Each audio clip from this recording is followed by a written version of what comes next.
गुरुजी सदा सहाय। जय गुरुजी। अथ श्री वामन पुराणम चतुर्थषष्ठे अध्याय। दंड उवाच। चित्रांगदायात्सवरजे तत्र सत्या यथा सुखं स्मरन्यत्यः सुरथं वीरं महान् कालः समभ्यगात्। विश्वकर्मापि मुनिना शप्तो वानरतां गतः न्यपतन्मय ऋषिखरात् भूपृष्ठं विधिचोदितः। वनं घोरं सुगुल्माढ्यं नदीं शालूकिनीं मनु शाल्वेयं पर्वतश्रेष्ठं समावसति सुन्दरी। तत्र सतोऽस्य सुचिरं फलमूलान्यथाश्नतः कालोत्यगाधवरारोहे बहुवर्षगणो वने। एकदा दैत्यशार्दूलः कन्दराख्यः सुतां प्रियं प्रतिगृह्य समभ्यगत ख्यातां देववतीमिति। तां च तदवनमायान्तीं समं पित्रा वराननां ददर्श वानरश्रेष्ठः प्रजग्राह बलात्करे। ततो गृहीतां कपिना सदैत्यः स्वसुतां शुभे। कन्दरो वीक्ष्य संक्रुद्धः खड्गमुद्धम्य चाद्रवत् तमापतन्तं दैत्येन्द्रं दृष्ट्वा शाखामृगो बली। तथैव सः चार्वङ्ग्यः हिमाचलमुपागतः ददर्श च महादेवं श्रीकण्ठं यमुनातटे। तस्य विदूरे गाहनम् आश्रमं ऋषिवर्जितं। तस्मिन् महाश्रमे पुण्ये स्थाप्य देववतीं कपिः न्यमज्जत स कालिन्दं पश्यतो दानवस्य हि। सोजानतं तां मृतां पुत्रीं समं शाखामृगेण हि। जगां च महातेजाः पातालं निलयं निजं। स चापि वानरो देव्या कालिन्दावेगतो रतः नितिशीवितविख्यातं देशं शुभजनावृतं। ततस्तीर्त्वार्थ वेगेन स कपिः पर्वतं प्रति गन्तुकामो महातेजा यत्र न्यस्ता सुलोचना। अथापश्यत समायान्तम् अञ्जनं गृह्य कोत्तमं नन्दयन्त्या समं पुत्र्या गत्वा जिगमिषु कपि। तां दृष्ट्वा मन्यत श्रीमान् सह्यं देववती ध्रुवं। तन्मे वृथा श्रमो जातो जलमज्जन्न संभवः इति सञ्चिन्तयन्नेव समाद्रवत सुन्दरीं। सा तद्वयाच्च न्यपनन्दीं चैव हिरण्मतीम् गुह्यको वीक्ष्य तनयां पतितामापगाजले। दुःखशोकसमाक्रान्तो जगामाञ्जनपर्वतं। तत्रासौ तप अस्थाय मौनव्रतधर शुचिः। समस्ते वे महातेजाः संवत्सरगणान् बहून् नन्दयन्त्यपि वेगेन हिरण्यवत्या पवाहिता। नीतादेशं महापुण्यं कौशलं साधु निर्भीयतुम्। गच्छन्तो सा च रुदती ददृशे वटपादपं प्ररोहप्रावृत्ततनुं जटाधरमिवेश्वरं। तं दृष्ट्वा विपुलच्छायं विशश्राम वरानना उपविष्टा शिलापट्टे ततो वाचं प्रशुश्रुवे। न सोऽस्ति पुरुषः कश्चिद् यस्त्वं ब्रूयात् तपोधनं यथा स तनयस्तुभ्यं युद्धो वटपादपे। सा श्रुत्वा तां तदा वाणीं विस्पष्टाक्षरसंयुतां तिर्यगूर्ध्वमधश्वेव समन्तादवलोकयत्। ददृशे वृक्षशिखरे शिशुं पञ्चाबिदिकं स्थितं पिङ्गलाभिर्जटाभिस्तु उद्वदं यत्नतः शुभे। तं विद्रुवन्तनं दृष्ट्वैव नन्दयन्ती सुदुःखिता। प्राहकेनासि बद्धस्त्वं पापिना वद बालक, स तामाह महाभागे बद्धोऽस्मि कपिना वटे। जटास्वेवं सुदुष्टेन जीवामि तापसो बलात्, पुरोन्मत्त पुरेत्येव तत्र देवो महेश्वरः। तत्रास्ति तपसो राशिः पिता मम ऋतध्वजः, तस्यास्मि जपमानस्य महायोगं महात्मनः। जातोलिवृन्द संयुक्तः सर्वशास्त्रविशारद, ततो माम ब्रवीत्तातो नाम कृत्वा शुभानने। जाबालिति परिख्याय तच्छ्रुष्व शुभानने। 5 वर्षसहस्राणि बाल एव भविष्यसि, 10 वर्षसहस्राणि कुमारत्वे चरिष्यसि, 20 यौवनस्थायि वीणय द्विगुणं ततः।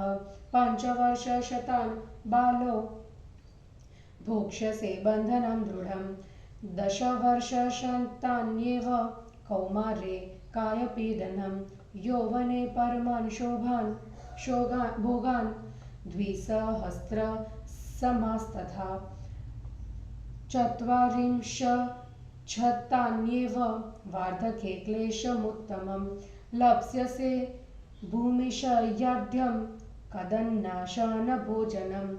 इत्येवमुक्तः पित्राहं बालः पञ्चाब्ददेशिकः, विचरामि महीपृष्ठं गच्छन् स्नातुं हिरण्यवतीं। ततो पश्यं कपिवरं सोवदन्मां त्वयास्यसि, इमां देववतीं गुह्यं मूढन्यस्तां महाश्रमे। ततोऽसौ मां समादाय विस्फुरन्तं प्रयत्नतः, वटाग्रेऽस्मिन्नुदबन्ध जटाभिरपि सुन्दरे। तथा च रक्षा कपिना कृताभिरुनिरन्तरे। लतापाशैर्महायन्त्रं दस्ताद दुष्टबुद्धिना, अभेदोऽयमनाक्रम्य उपरिष्ठात् तथाप्यथः। दिशां मुखेषु सर्वेषु कृतं यन्त्रं लतामयं, संयम्यं मां कपिवरः प्रयातोमरपर्वतं। यथेच्छया मया दृष्टमेतत् ते गदितं शुभे, भवती कामहारण्ये ललना परिवर्जिता। समायाता सुचार्वङ्गी केन सार्थेन मां वद, सा ब्रवीद्दध्वज नो नाम गुह्यकेन्द्रः पिता मम। नन्दयन्ती मे नाम प्रम्लोचागर्भसम्भव, तत्र मे जातके प्रोक्तं ऋषिणा मृदगलेन हि। इयं नरेन्द्रमहिषी भविष्यति न संशयः। तदाख्य समकालं च व्यनदद देवदुन्दुभिः, शिवा चाशिवनिर्दोषा ततो भूयो ब्रवीन्मुखिनिः। न सन्देहो नरपतेर्महारागिनी भविष्यति, महान्तं संशयं घोरं कन्याभावे गमिष्यसि। ततो जगाम स ऋषिरेव मुक्त्वा वचोद्भुतम्, पिता मामपि चादाय समागन्तुमथैच्छद। तीर्थ ततो हिरण्यवत्यास्तीरात् कपिरथोत्पतत, तद्वयाच्च मया हात्मा क्षिप्तः सागरगाजले। तयास्मि देशमानीता इमं मानुषवर्जितं, श्रुत्वा जाबालिरथ तद वचनं वै तयोदितं। प्राह सुन्दरि गच्छस्व श्रीकण्ठं यमुनातटे, तत्र गच्छति मध्यं हे ममतिता शर्वमर्चितुं। तस्मै निवेदयात्मानं तत्र श्रेयोऽधिलप्स्यसे। ततस्तु त्वरिता काले नन्दयन्ती तपोनिधिं, परित्राणार्थमगमद्विं माद्रेर्यमुनां नदीं। सा त्वदीर्घेन कालेन कन्दमूल फलाशना सम्प्राप्ता शङ्करस्थानं यत्र गच्छति तापस तथा सा देवदेवेशं श्रीकण्ठं लोकवन्दितं प्रतिवन्द ततो पश्चाद् क्षरं स्थान्महामुने तेषामर्थ हि विज्ञाय सा तदा चारुहासिनी तज्जा बाल्योदितं श्लोकं खिललिखच्चान्यमात्मनः मुदगलेनास्मिन् गदिता राजपत्नी भविष्यति सा चावस्थामिमां प्राप्ता कञ्चिन्मां तातृमीश्वरः इत्युल्लिख्य शिलापट्टे गता स्नातुं यमस्वसां ददृशे चाश्रमवरं कोकिलनादितं ततोन्मयतसात्रर्षिर्नूनं तिष्ठति सत्तमः इत्येवं चिन्तयन्ती सा सम्प्रविष्टा महाश्रमं ततो ददर्श देवाभ्यां स्थितां देववतीं शुभां संशुष्कास्यां चलन्नेत्रां परिम्लानामिवां जिनीं सा चापतन्तीं ददृशे यक्षजां दैत्यनन्दिनी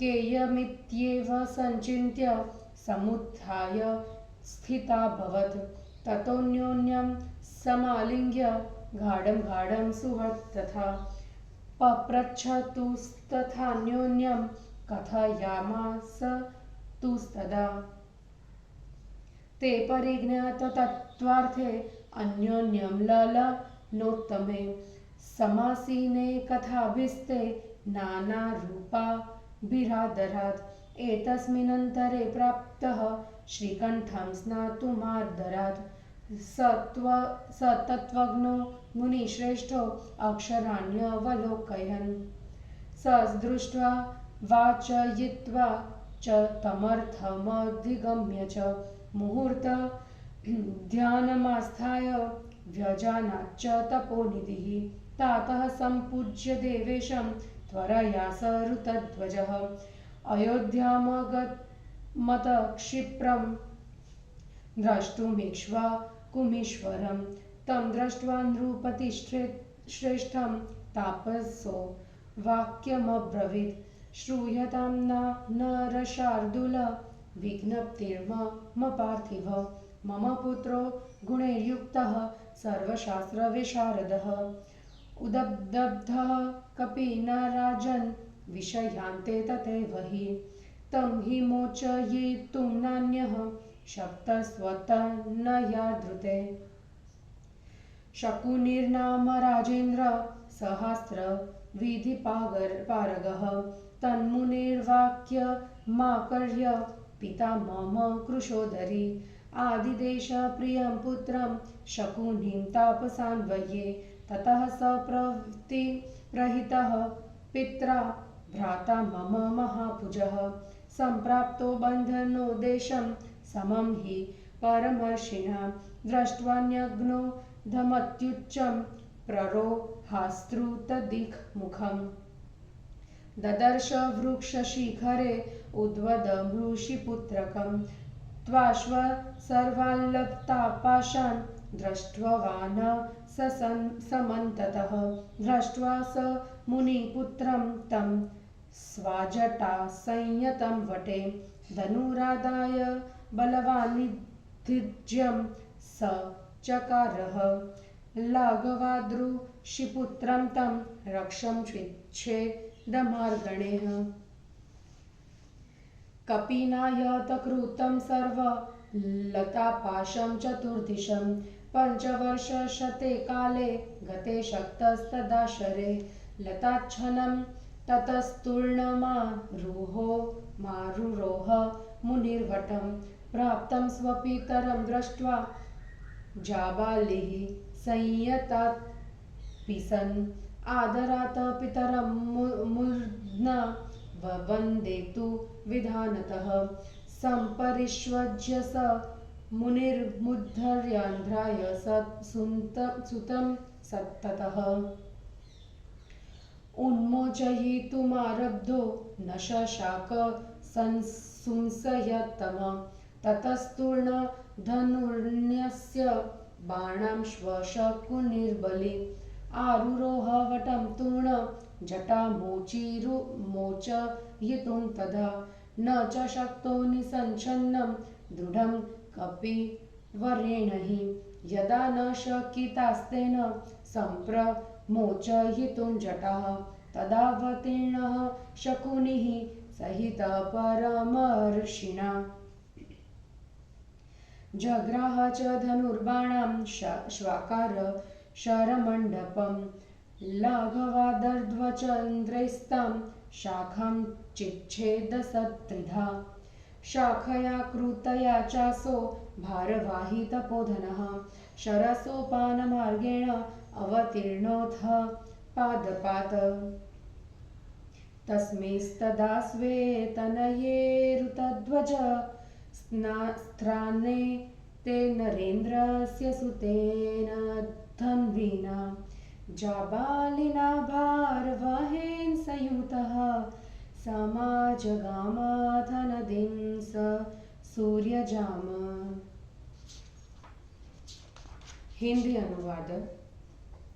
चित्रांगदा संदर्भ विश्वकर्मा का बंदर होना, वेदवती आदि का उपाख्यान, जाबालिका बंधन मोचन।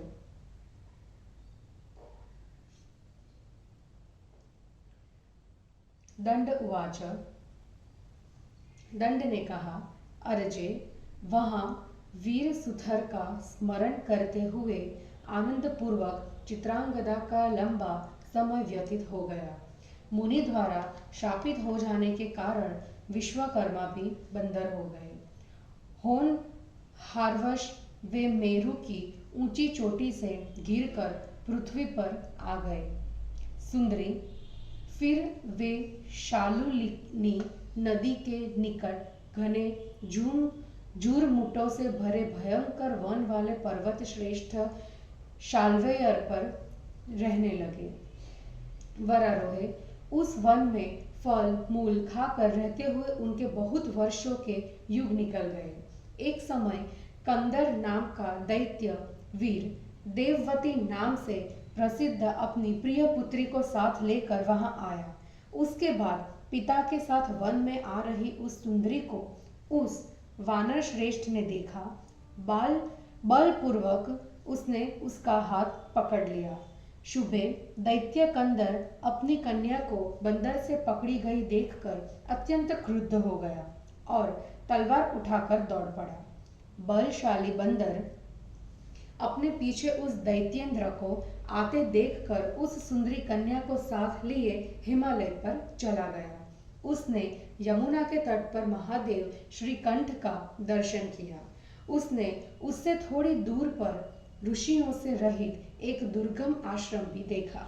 उस पवित्र महाश्रम में देववती को रखकर वह बंदर दैत्य कंदर के देखते देखते कालिंदी में डूब गया।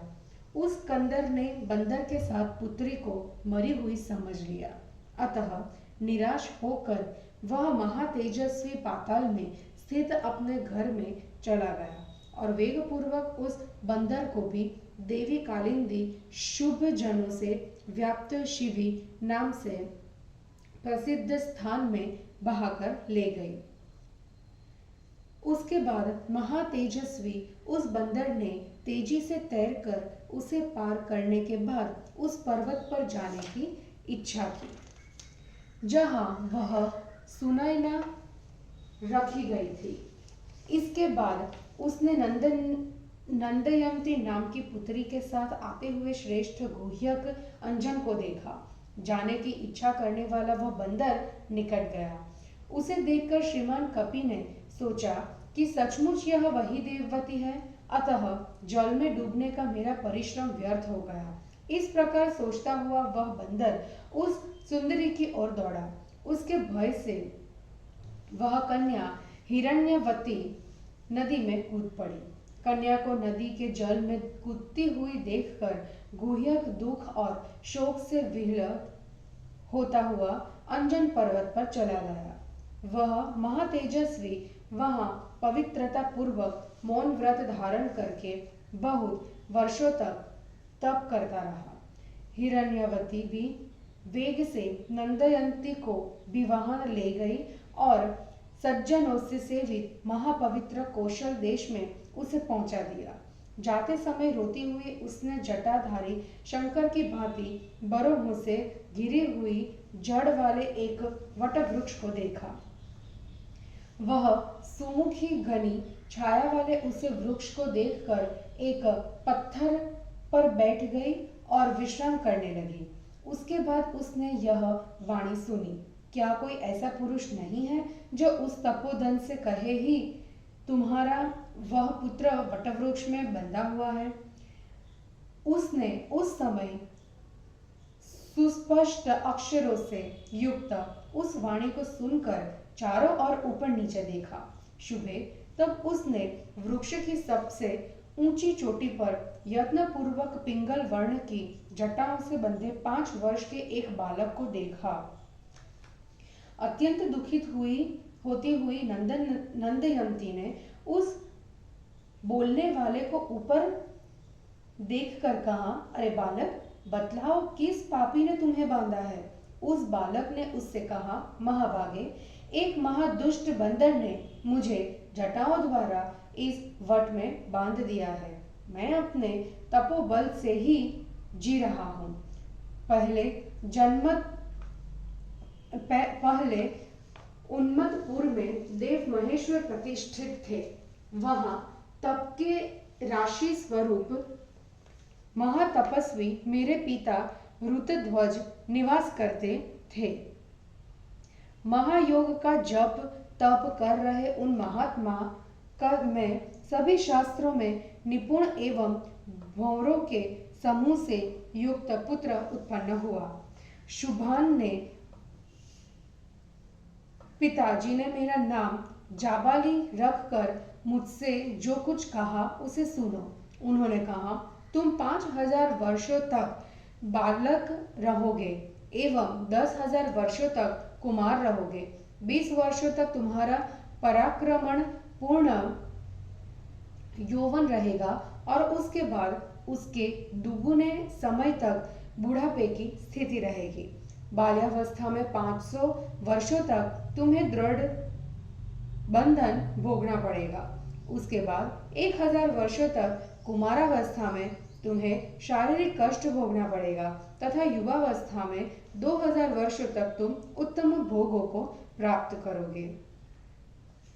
बुढ़ापे में 4000 वर्षों तक अत्यंत क्लेश भोगना होगा। उस समय तुम्हें भूमि पर सोना तथा कुत्सित अन्न, कदन्न, सावा, कोदो आदि का भोजन करना पड़ेगा। पिता के इस प्रकार कहने के बाद 5 वर्ष की अवस्था में मैं हिरण्यवती में स्नान करने के उद्देश्य से पृथ्वी पर विचरता हुआ जा रहा था। उस समय मैंने एक श्रेष्ठ बंदर को देखा। उसने मुझसे कहा, अरे मूढ़, इस महान आश्रम में रखी हुई इस देववती को लेकर तो कहाँ जा रहा है। सुंदरी, उसके बाद उसने छटपटाते हुए मुझको पकड़कर प्रयत्न पूर्वक इस वटवृक्ष के शिखर पर जटाओं में बांध दिया। भीरू, उस कुमती बंदर ने बहुत से लता जलों से एक महान यंत्र बनाकर उसके नीचे मुझे स्थापित कर दिया और सदा मेरी रक्षा करता रहा। सभी दिशाओं में चारों ओर से बनाया गया यह लता यंत्र न तो टूट सकता है और न किसी प्रकार ऊपर या नीचे से इसके ऊपर आक्रमण ही किया जा सकता है। वह श्रेष्ठ बंदर मुझको बांधकर स्वेच्छा से अमर पर्वत पर चला गया। शुभे, मैंने जो कुछ देखा था उसे तुमसे कह दिया। सुंदरी, मुझे बतलाओ कि तुम कौन हो एवं इस विस्तृत वन में अकेली तुम किसके साथ आए हो। उसने कहा, गुह्यक कराज, अंजन मेरे पिता है। मेरा नाम नंदयंती है। मेरा जन्म प्रमलोच्चा के गर्भ से हुआ है। मेरे जन्म के समय मुदगल ऋषि ने कहा था कि यह कन्या भविष्य में राजरानी बनेगी। उनके कहने के समय ही स्वर्ग में दुंदुभी बजने लगी तथा तत्काल ही अमंगल सूचक शब्द वाली सियारिन बोलने लगी। उसके बाद मुनि ने पुनः कहा, इसमें संदेह नहीं है कि यह बालिका महाराज की महारानी होगी, परंतु कन्या अवस्था में ही यह भयंकर विपत्ति में पड़ गई। इस प्रकार का अद्भुत वचन कहकर वे ऋषि चल गए। उसके बाद मेरे पिता ने तीर्थ यात्रा करने की इच्छा की। इसी बीच मुझे अपने साथ लेकर बंदर हिरण्यवती के तट से उछला। उसके डर से मैंने अपने को समुद्र में गिरने वाली नदी के जल में गिरा दिया।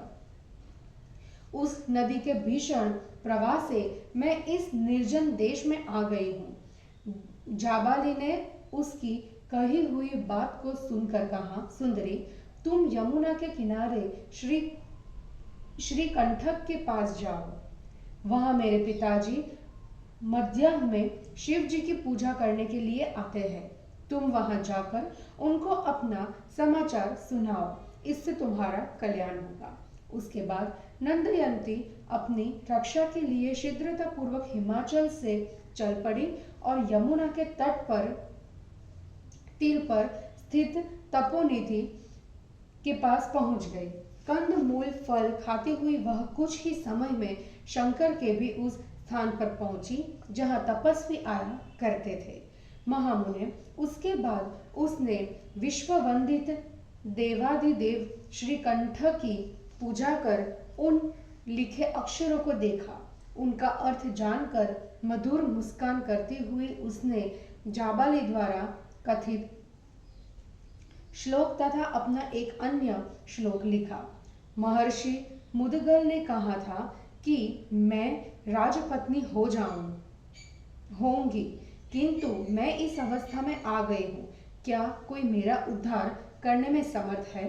शिलापट्ट पर यह लिखकर वह स्नान करने के लिए यमुना के किनारे चली गई और उस स्थान पर मतवाली कोकिलों के स्वरों से निनादित एक सुंदर आश्रम देखा।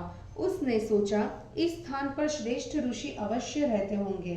ऐसा सोचती हुई उस महान आश्रम में प्रविष्ट हुई। उसके बाद उसने देवी शोभा से युक्त मुरझाई हुई कमलिनी के समान सूखे मुख एवं चंचल नेत्रों वाली देववती को वहां बैठी हुई देखा। देववती ने यक्ष पुत्री को आते हुए देखा और यह कौन है ऐसा विचार कर वह उठ खड़ी हुई। उसके बाद सखी भाव से उन दोनों ने आपस में गाढ़ आलिंगन किया। वे एक दूसरे के गले लगी तथा परस्पर पूछताछ और बातचीत करने लगी। वे दोनों उत्तम ललनाएं एक दूसरे की सच्ची घटनाओं को जानकर बैठ गई एवं आदरपूर्वक अनेक प्रकार की कथाएं कहने लगी। इसी बीच वे तत्वज्ञाता मुनि श्रेष्ठ श्रीकंठ के निकट स्नान करने के लिए आए और उन्होंने पत्थर पर लिखे हुए अक्षरों को देखा। उन्हें देख और पढ़कर तथा उनका अर्थ समझकर वे तपोनिधि एक क्षण में ध्यान लगाकर जान गए। उसके बाद महर्षि ऋतध्वज शीघ्रता से देवेश्वर की पूजा कर राजा इक्ष्वाकु का दर्शन करने के लिए तुरंत ही अयोध्या चले गए। श्रेष्ठ नरपति का दर्शन करके तपस्वी ऋतध्वज ने कहा, नारशार्दुल राजन, मेरी विज्ञप्ति याचिका सुनिए। राजन, आपके ही राज्य की सीमा में एक बंदर ने सर्वशास्त्रों में निपुण अच्छे गुणों से युक्त मेरे पुत्र को बांध रखा है। राजेंद्र, अस्त्र विधि में पारंगत आपके शकुनी नामक पुत्र के सिवाय दूसरा कोई उससे छुड़ा नहीं सकता। कृशोदरी, मुनि के उस वचन को सुनकर मेरे पिता ने अपने पुत्र मतलब मेरे भाई शकुनी को उन तपस्वी के पुत्र के बंधन छुड़ाने के संबंध में उचित आदेश दिया।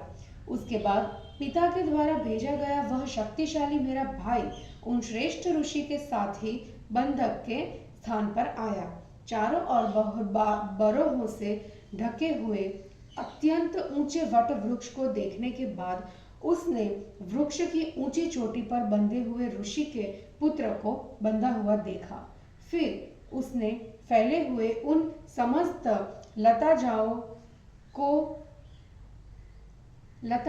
को चारों ओर से अच्छी तरह देखा एवं बड़के पेड़ में अपनी जटाओं से बंधे मुनि पुत्र को देखकर उस पराक्रमी ने धनुष लेकर उसकी प्रत्यक्षा मतलब डोरी चढ़ाई एवं वह ऋषि पुत्र की रक्षा करते हुए निपुणता से बाणों द्वारा लता जालों को काटने लगा। 500 वर्ष बीत जाने पर चारों ओर बंदर के द्वारा बनाया गया लता जाल बाणों से जब काट दिया गया तब ऋषि ऋतुध्वज लताओं से ढके उस वटवृक्ष पर शीघ्र चढ़ गए। जाबाली ने अपने पिता को आया देखकर बंधे रहने पर भी अत्यंत आदर के साथ यथाविधि सिर झुकाकर प्रणाम किया। उन मुनि ने पुत्र का मस्तक सूंघकर उसको अच्छी तरह गले लगाया। फिर वे बंधन खोलने लगे, परंतु अत्यंत दृढ़ बंधन को वे खोल न सके। तब पराक्रमी शकुनी शीघ्र ही धनुष और बाणों को रखकर जटा खोलने के लिए बरगद के पेड़ पर चढ़ गया, पर वह भी कपि द्वारा दृढ़ता पूर्वक बनाए गए बंधन को खोल न सका। जब वह जटाओं को नहीं खोल सका तब श्रेष्ठ ऋषि के साथ शकुनी नीचे उतर आया। फिर उसने धनुष एवं बाण लिया तथा एक शरण मंडप बनाया।